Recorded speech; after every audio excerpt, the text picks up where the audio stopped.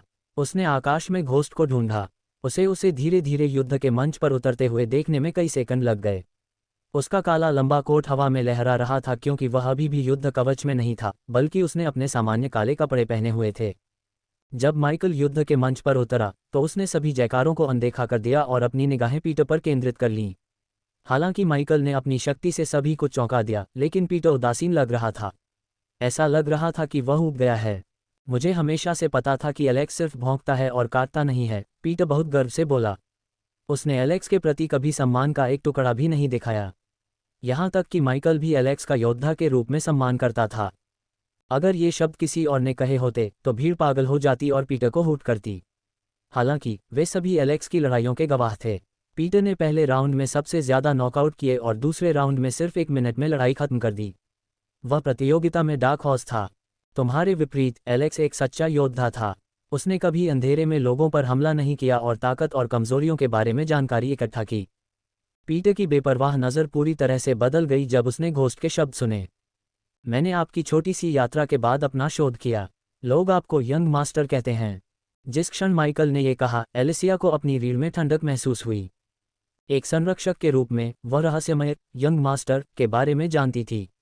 Guardian guild में young master की एक फाइल थी। युवा मास्टर द्वारा घात लगाए गए और पराजित हुए कई रईस उसकी असली पहचान की तलाश कर रहे थे। अगर पीटर यंग मास्टर था तो वह बहुत बड़ी मुसीबत में था। 21 साल पहले जंगल बहुत बड़ा, घना और आदिम था। इसकी छतरी पर विशाल बरगद, राख, बक्सस, विशाल सिकोया, सिक्का स्प्रूस और कई तरह के विशालकाय पेड़ थे। जंगल इतना पुराना था कि छतरी से सूरज की रोशनी की एक किरण भी नहीं झांक सकती थी। कोई यह भी नहीं बता सकता था कि दिन है या नहीं, क्योंकि जंगल किसी भी अमावस्या की रात से भी ज्यादा अंधेरा दिखता था। बीच बीच में पेड़ों से कुंडलित शाखाएं लटकती थीं और कई तरह के चमकीले फूल, जो जंगल में रोशनी का एकमात्र स्रोत थे, हरे भरे दृश्य में ध्यान आकर्षित करते थे। जानवरों की आवाज़ों का शोर, मुख्य रूप से वर्मिंट की आवाज़ें, हवा में गूंजती थीं और बड़े जानवरों के बीच वर्चस्व को लेकर लड़ाई की आवाज़ों के साथ एक अराजक ऑर्केस्ट्रा बनाती थीं। अर्र, नीले फ्लोरोसेंट मशरूम और फूलों की रोशनी में एक लड़की दूसरी लड़की की गोद में लेटी हुई थी। जमीन पर लेटी लड़की जवान और बेहद खूबसूरत लग रही थी, लेकिन इस समय कीचड़ और गंदगी ने उसकी खूबसूरती और काले बालों को गंदा कर दिया था। उसके पेट में एक गांठ थी, एक ऐसी गांठ जिसे कोई भी महिला अपने जीवन, अपने बच्चों के साथ संजो कर रखेगी। वह जुड़वां बच्चों से गर्भवती थी। गर्भवती लड़की को पकड़े हुए लड़की की आंखों से आंसू बह रहे थे। वह दर्द से लड़ने में मदद करने के लिए गर्भवती लड़की का हाथ कसकर पकड़े हुए थी। गर्भवती लड़की ने एक हाथ में लड़की का हाथ और दूसरे हाथ में एक काली तलवार पकड़ी हुई थी। ये दोनों लड़कियां कोई और नहीं बल्कि डायना और एमेल्डा थीं। 21 साल की वे हैरियर और अरेना थीं। मैं उन्हें, मेरे बेटों को ले जाने नहीं दे सकती, डायना दर्द से कराह उठी। उसके मुंह से ये शब्द मुश्किल से निकले। डायना ने महसूस किया कि उसके जुड़वां बच्चे उसके पेट पर लात मार रहे हैं। इस दर्द से उसे खुशी मिलनी चाहिए थी, लेकिन इस समय ये खुशी से परे थी। उसने जो दर्द सहा वह इतना भयानक था कि उसकी आंखों की नसें फट गईं। आंखों में खून के अलावा उसकी नाक से भी खून बहने लगा। डायना की नाक और आंखों से खून बहता देख एमेल्डा कांप उठी। प्रसव के दौरान ऐसा होना सामान्य नहीं था। हालांकि डायना के भीतर के जुड़वां बच्चे 2 देवता थे, प्रकाश के देवता और अंधकार के देवता। डायना ने फिर से बड़बड़ाया जब एमेल्डा ने देखा कि डायना की एक आंख पूरी तरह से सफ़ेद हो गई है जबकि दूसरी काली हो गई है। हमारी मदद करो, एमेल्डा की चीख जंगल में मीलों तक गूंजती रही।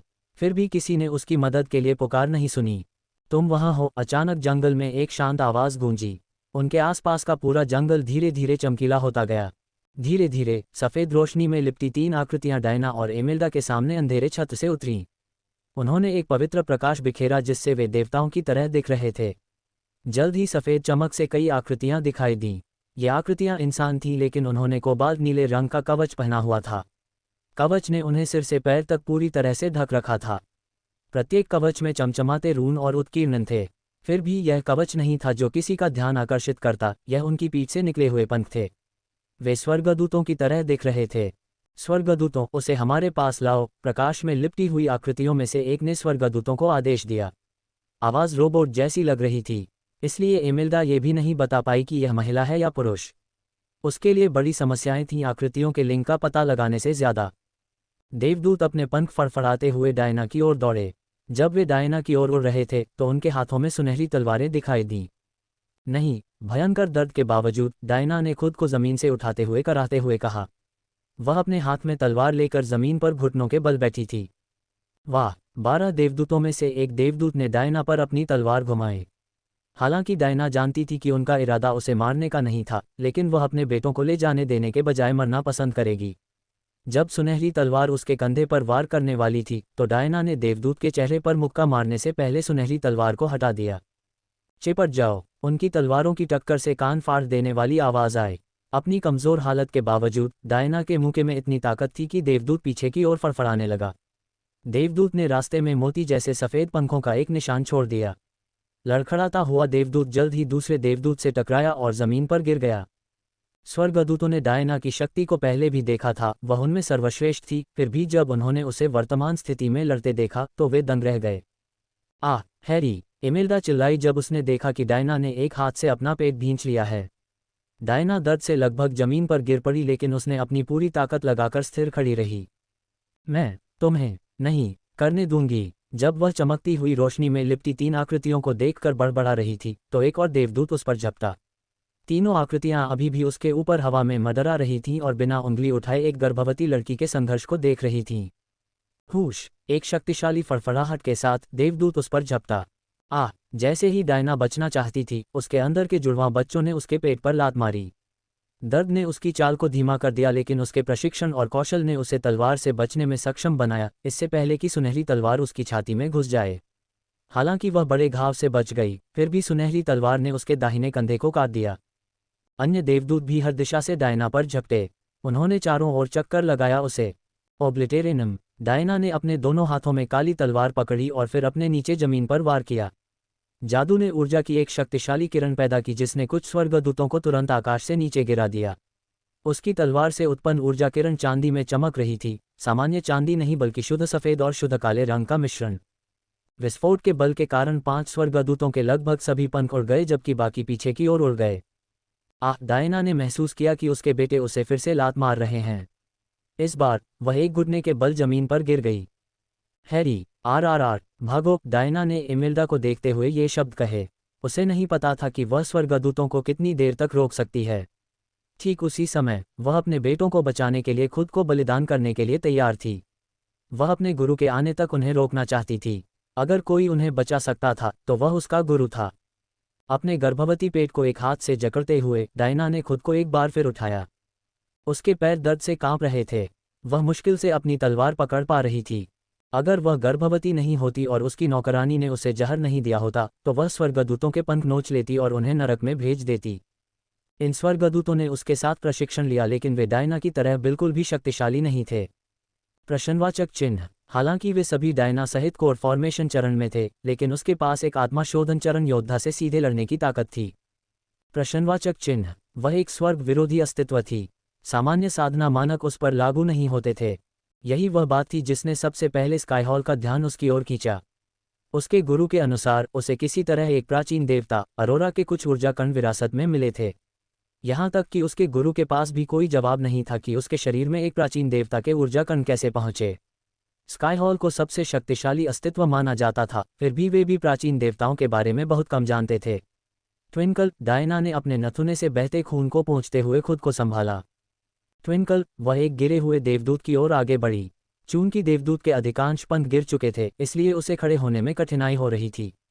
डायना ने दर्द को कम करने के लिए कविता सुनाई और साथ ही खुद को याद दिलाया कि अंधेरे के बाद हमेशा रोशनी होती है। गिरे हुए देवदूत ने डायना से दूर भागने के लिए हिंसक संघर्ष किया, लेकिन बहुत देर हो चुकी थी। डायना ने देवदूत के पैर पर जोरदार प्रहार किया, जिससे कवच के नीचे की हड्डियां तुरंत कुचल गईं। हड्डियों को कुचलते हुए कवच ने एक कर्कश ध्वनि निकाली। छोटा सितारा! जैसे ही डायना के मुंह से सितारा शब्द निकला, उसने देवदूत के हेलमेट में काली तलवार घुसा दी। अंत में देवदूत के उन्मत्त संघर्ष को उसकी तलवार ने रोक दिया था। डायना ने धीरे से अपनी काली तलवार वापस खींची। देवदूत का खून जमीन पर बिखरने पर वह झूल गई। डायना ने जो काला लंबा कोट पहना हुआ था वह उसके काले बालों के साथ हवा में लहरा रहा था। उसकी आंखों और नाक से खून बह रहा था, जिससे एक भयानक रूप बना और स्वर्गदूतों की रीढ़ में ठंडक दौड़ गई। आखिरकार बचे हुए स्वर्गदूतों ने उसे मारने के लिए खुद को फिर से उठाया। उसे मारो। जैसे ही स्वर्गदूत एक बार फिर हवा में चढ़े, उनमें से एक आकृति ने स्वर्गदूतों को आदेश दिया। पलक झपकते ही स्वर्गदूतों के हाथों में मौजूद सुनहरी तलवारें गायब हो गईं। अगले ही पल उन सभी ने सुनहरे गोले की एक गेंद बनाई जिसके चारों ओर सुनहरी बिजली की चमक नाच रही थी। नहीं, ये देखकर कि देवदूत उसकी छोटी बहन के साथ कुछ भयानक करने वाले थे, एमेल्डा डायना की ओर भागी।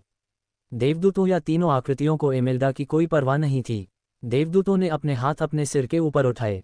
अरेन, बचाओ खुद को। डायना की आंखों से आंसू बह निकले। वह देवदूतों को तब तक रोकना चाहती थी जब तक कि उसका गुरु नहीं आ जाता, लेकिन वह नहीं आया। डायना खुद को मारना चाहती थी इससे पहले कि वे उसे जिंदा पकड़ लें, लेकिन वह जानती थी कि अगर उसने खुद को मार लिया तो वे उसके बेटों को छीन लेंगे। वह ऐसी स्थिति में थी जहां उसके पास कोई जवाब नहीं था। अगर उसने आत्मसमर्पण करने की कोशिश की तो स्काईहॉल उसके एक बेटे को मार देगा।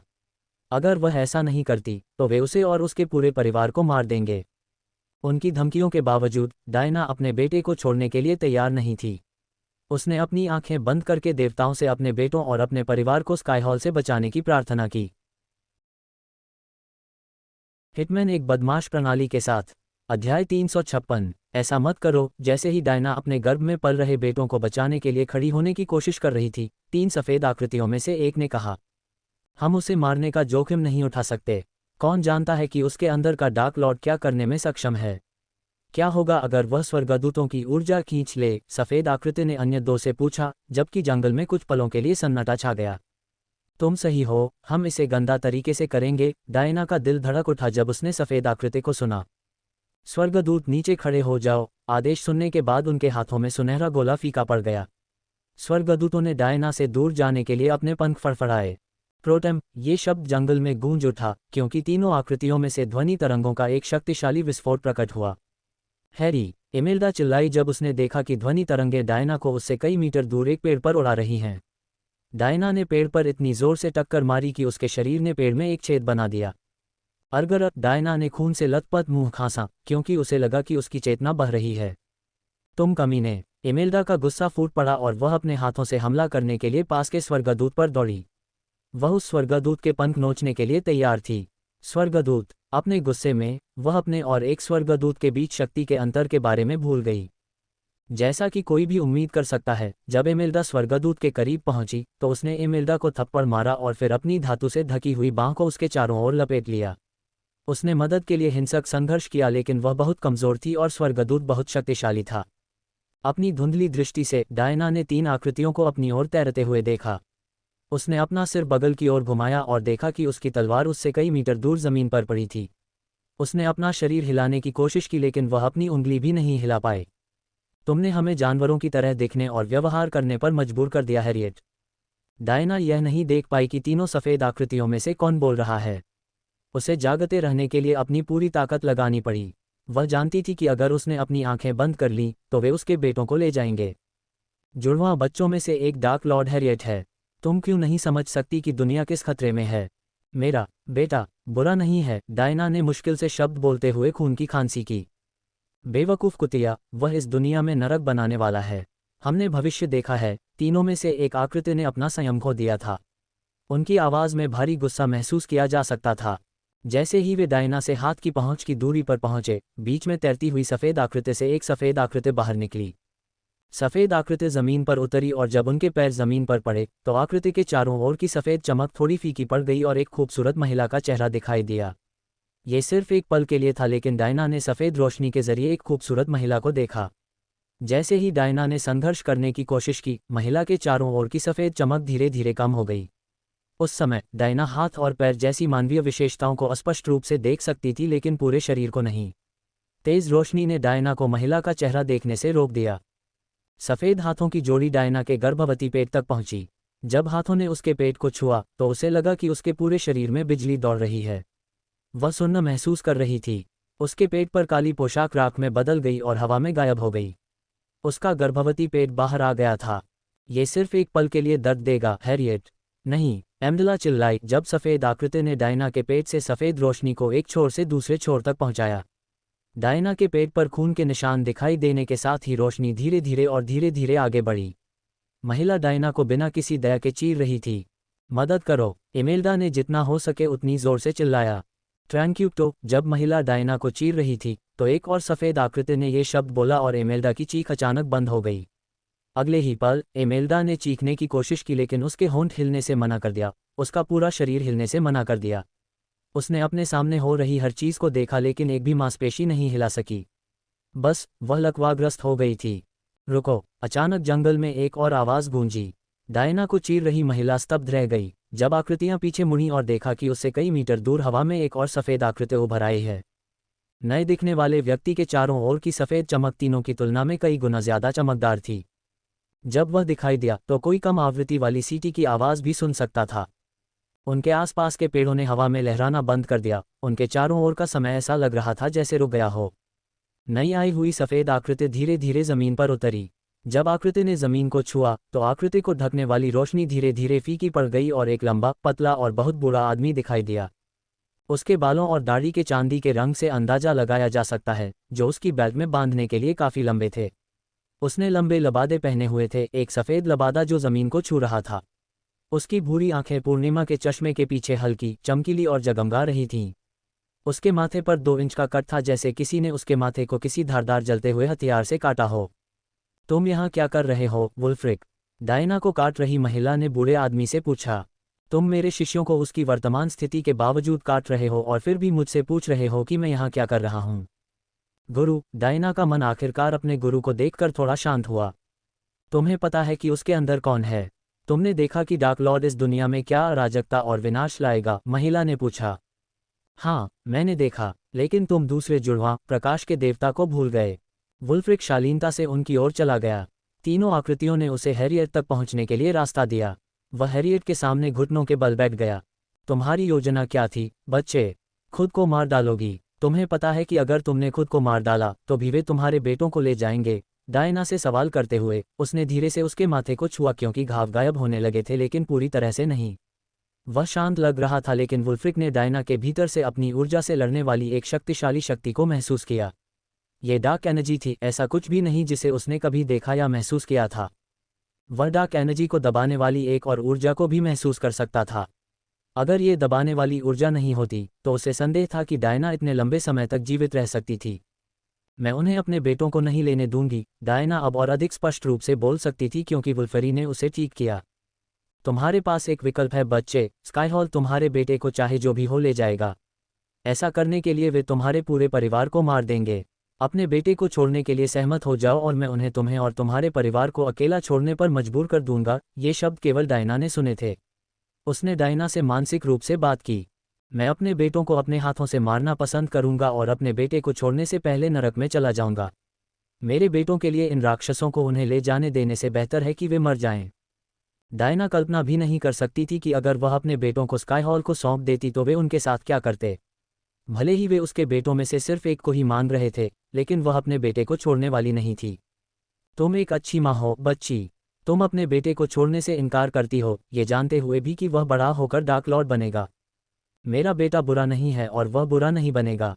मैं अभी भी खुद को और अपने बेटों को उस जादू से मार सकती हूँ जो आपने मुझे गुरु के रूप में सिखाया था। डायना ने मानसिक रूप से वुल्फ्रिक से बात की। उसने एक सौम्य मुस्कान दी, जैसे कि वह डायना से अपने बेटे के लिए अंत तक लड़ने की उम्मीद कर रहा था। क्या आप अपने और अपने बेटों को मारने के बजाय अपने और अपने दूसरे बेटे को बचाने के लिए एक को छोड़ना पसंद करेंगे? इस बार उसने मानसिक रूप से बात नहीं की। सभी ने उसके शब्दों को जोर से और स्पष्ट रूप से सुना। हाँ, मुझे पता है कि स्काईहॉल क्या करने में सक्षम है। अगर मैंने दूसरे को बचाने के लिए अपने बेटे को छोड़ दिया तो वे मेरे बेटे को पीड़ा देंगे और मैं दूसरे को नहीं पाल सकता। ये जानते हुए कि मैंने दूसरे को बचाने के लिए एक को छोड़ दिया, मैं खुद को माफ़ नहीं करूँगा। तो हाँ, मैं अपने एक बेटे को छोड़ने के बजाय उन दोनों को मार दूंगी। डायना की आंखों से आंसू बह निकले। एक माँ का प्यार, वुल्फ्रिक मुस्कुराया। डायना ने अपने पैर की उंगलियों से सिर तक एक गर्म लहर महसूस की। अगले ही पल उसने अपनी आंखें बंद कर लीं। उसे अपने बेटों से बहुत प्यार है। अगर उसका अभी भी डार्क लॉर्ड के साथ एक मजबूत बंधन है तो आप अनुष्ठान नहीं कर सकते। वुल्फ्रिक ने अन्य 3 सफ़ेद आकृतियों को देखने के लिए मुड़कर देखा। कौन सा अनुष्ठान? महिला ने पूछा। मैं तुमसे बात नहीं कर रही हूँ। वुल्फ्रिक ने अपना दाहिना हाथ उठाया और उसकी मध्यमा उंगली में पहनी हुई चांदी की अंगूठी चमक उठी। जल्द ही 50 के दशक के एक आदमी का अलौकिक रूप उनके सामने प्रकट हुआ। मैं सर्वोच्च संरक्षक एंड्रियास से बात कर रहा हूँ। तीनों आकृतियों को ढंकने वाली सफ़ेद चमक को देखते हुए कोई भी उनके चेहरों पर वुल्फ्रिक की आवाज़ सुनकर स्तब्ध भाव नहीं देख सकता था। तुम्हें निषिद्ध मंत्र वुल्फ्रिक करने की ज़रूरत है, एंड्रियास ने पास खड़ी 3 आकृतियों को अनदेखा करते हुए कहा उसे। हालांकि वह उन्हें अनदेखा करता हुआ प्रतीत हुआ, लेकिन वह उन तीनों को मारना चाहता था क्योंकि उन्होंने हैरियट के साथ ऐसा किया था। क्रूरता और अमानवीय तरीके से काम करने के कारण गार्डियन स्काईहॉल के साथ काम करने से ही चूक गए। ऐसा लगता है कि हमारे पास कोई और विकल्प नहीं है, वुल्फ्रिक ने आह भरी। उसकी यादों और दिमाग को बदलना ही उसे अपने बेटे वुल्फ्रिक के लिए तैयार करने का एकमात्र तरीका है। आप जानते हैं, एक माँ का प्यार ऐसी चीज़ नहीं है जिसे हम अपनी इच्छा से बदल सकते हैं। निषिद्ध मंत्र केवल थोड़े समय के लिए उसके बच्चे के लिए उसके प्यार को दबा सकता है। जैसे जैसे समय बीतता जाएगा उसका प्यार फिर से उभरेगा। वह एक पल के लिए रुका और पीछे मुड़कर बेहोश डायना को देखा। केवल तभी जब वह अपने बेटे को फिर से देखेगी। अनुष्ठान उसे ऐसी जगह भेज सकता है जहां वह कभी वापस नहीं आएगा। वुल्फ्रिक, तुम किसका इंतजार कर रहे हो? जादू करो। एंड्रियास वुल्फ्रिक के सामने हवा में तैर गया। एंड्रियास ने वुल्फ्रिक से ऐसे बात की जैसे उनके आसपास कोई नहीं था। उसने स्काईहॉल के तीनों बुजुर्गों और स्वर्गदूतों को पूरी तरह से नज़रअंदाज कर दिया। हम शायद उस बच्चे को डार्क लॉर्ड बनने की राह पर धकेल रहे हैं, एंड्रियास, वुल्फ्रिक ने आह भरी। उसने बेहोश डायना को एक बार फिर देखा और बोला, हर बच्चा जन्म के समय मासूम होता है एंड्रियास। हालांकि वुल्फ्रिक ने एक ऐसे भविष्य की झलक देखी जहां दुनिया पर डार्क लॉर्ड का शासन है और वह जानता था कि वह नियति को नहीं बदल सकता, फिर भी वह डायना की यादों को बदलने में अनिच्छुक महसूस करता था। ये बच्चा नहीं, वुल्फ्रिक, तुम जानते हो, यही एकमात्र तरीका है। 3000 साल पहले देवताओं ने इस बच्चे को फंसाने के लिए बिना किसी ऊर्जा के एक पूरा ब्रह्मांड नहीं बनाया होता। अगर उन्हें नहीं लगता कि यह बच्चा माप से परे दुष्ट है, देवताओं द्वारा अभिभावकों को दिखाए गए भविष्य को याद करके एंड्रियास डर से कांप उठा। तो ये सच है, डार्क लॉर्ड के लिए एक जेल है? एंड्रियास और वुल्फ्रिक की बातें सुनकर सफ़ेद रोशनी में महिला ने पूछा। ये सच है, वुल्फ्रिक ने आह भरी। केवल देवता ही काले ब्रह्मांड में यात्रा कर सकते हैं। जेल पृथ्वी ऐसी जगह नहीं है जहां हम नश्वर लोग जा सकें। पृथ्वी नाम सुनते ही वुल्फ्रिक की रीढ़ में सिहरन दौड़ गई। वह वहां था जब देवताओं ने बिना किसी ऊर्जा के एक संपूर्ण ब्रह्मांड बनाया था। उन्होंने ब्रह्मांड के बीच में पृथ्वी नामक दुनिया रखी। ये डार्क लॉर्ड को रखने के लिए बनाई गई जेल थी। 3000 साल बाद भी एंड्रियास को नहीं पता था कि देवता आसानी से डार्क लॉर्ड को क्यों मार सकते हैं। उसने यह मानने से इनकार कर दिया कि डार्क लॉर्ड देवताओं से ज़्यादा शक्तिशाली है। जब तक उसका डार्क लॉर्ड के साथ बंधन है, वह इस दुनिया को नहीं छोड़ सकता। वुल्फ्रिक, हमें डार्क लॉर्ड और उसके बीच के बंधन को तोड़ना होगा, एंड्रियास ने वुल्फ्रिक की आंखों में देखते हुए कहा।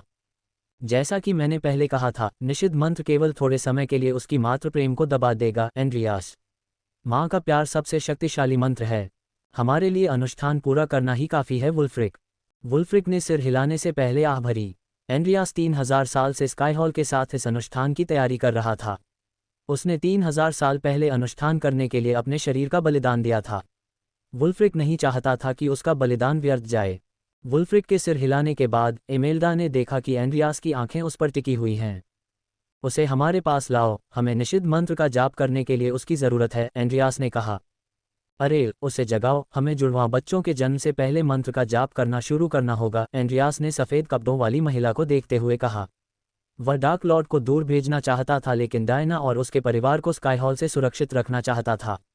आखिरकार वे निर्दोष थे और दूसरा जुड़वां डार्क लॉर्ड को रोकने वाला एकमात्र जीवित व्यक्ति हो सकता है यदि डार्क लॉर्ड किसी तरह इस दुनिया में वापस आ जाता है।